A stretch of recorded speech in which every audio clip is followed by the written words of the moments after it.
Ուժեղ կապանցիներ, բարև ձեզ։ Կապանը ես հիշում եմ այն ժամանակ, երբ առաջի անգամ մենք սկսել էինք մեր ձևով շարժումը։ Հիշում եք, Սամվել Կարապետյանին կալանավորել էին եկեղեցուն պաշտպանելու համար։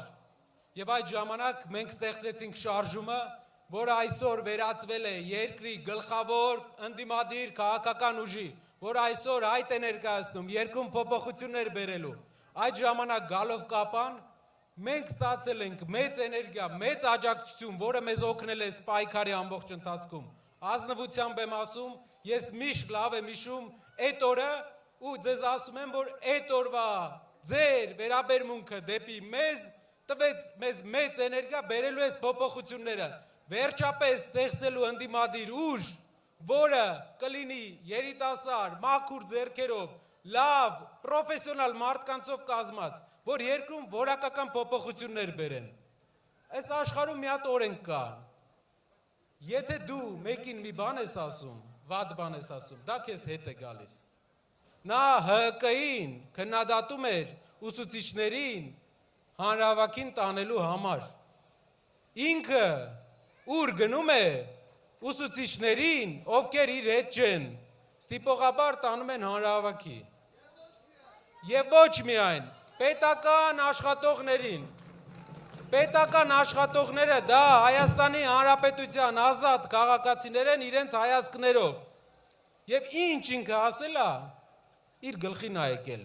ինչ ինքը քննադատել է, նույնը արել է։ Երիտասարդ թիմը ուժեղ առաջնորդով, ով առաջի անգամ Հայաստանի պատմության մեջ ֆինանսական որևէ կարիք չունի, առաջի անգամ առաջնորդ է գալիս Հայաստանում, ով արդեն ունևոր է, ոչ թե որ ԿՊ-ն եկավ հեծանիվով, դուրս եկավ Range Rover-ով։ Ասում են պետականացրել ենք կոմբինատը, պետականացրել եք, թե ԿՊ-ացրել եք։ Միևնույն ժամանակ 8 տարվա ընթացքում ամեն 3 տարին մեկ խոսք էր տրվում, որ կկառուցվի պղնձի վերամշակման գործարան վերջապես էս մեր երկրում, որ մեր երկրի գլխավոր հարստությունը չենք տանելու Չինաստան, հողի տեսքով։ Վերամշակելու ենք եւ օգտագործելու ենք, չի կատարվել։ Որն է փոփոխությունը մեր առաջարկած։ Որակական Կապանի հանքերը, Քաջարանի հանքերը, Սյունիքի հանքերը, դա մեր արդյունաբերության վերածննդի հիմքն են։ Ցինկը, մոլիբդենը, պղինձը հիմքա լինելու մեր գործազուրկ ժողովրդին աշխատանքով ապահովելու համար ժողովուրդ։ Այն ծրագրերը, որ մենք ունենք, դա երկրի մեծ տնտեսական առաջխաղացման ծրագրեր է։ Ու այդ ծրագրերը անում է մարդ, ով արդեն էտի արել է մի քանի անգամ, ով ստեղծել է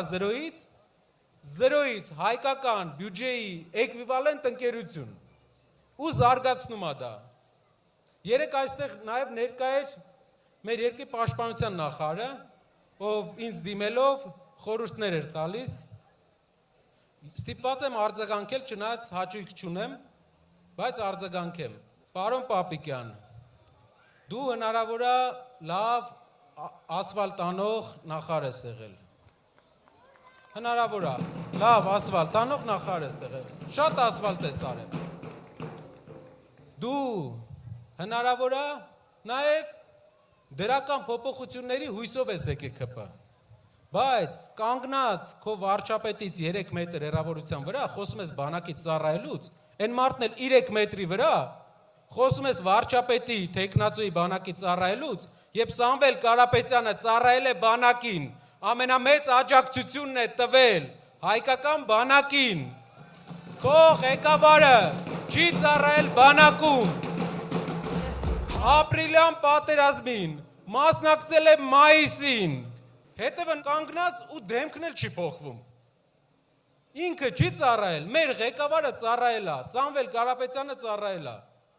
Մյուս բանը ասեմ։ Արցախի հարցը գիտեք ոնց է ստեղծվել։ Սրանից 200 տարի առաջ Վարանդայի մելիքներից Մելիք Շահնազարը հեղաշրջում է անում Վարանդայում։ Ու կռվում է բոլոր հայ մելիքների հետ։ Ու ասում է, որ ինչու ենք մենք լարված հարաբերություններ հաստատում են վաղտվա թուրքերի հետ։ Ասում է, բարիշ ենք թուրքերի հետ, այն ժամանակվա թուրքերի։ Հրավիրում է թուրքերից Փանախանին ու նվիրում է Շուշիի բերդը։ Թուրքերն էլ համաձայնվում են, ասում են շատ լավ, կսկսենք ընկերություն անել, բայց գանք Շուշիի բերդում բնակվենք։ 200 տարի հետո տեսակ ինչ եղավ ժողովուրդ։ Այնտեղ էլ հայ չի ապրում։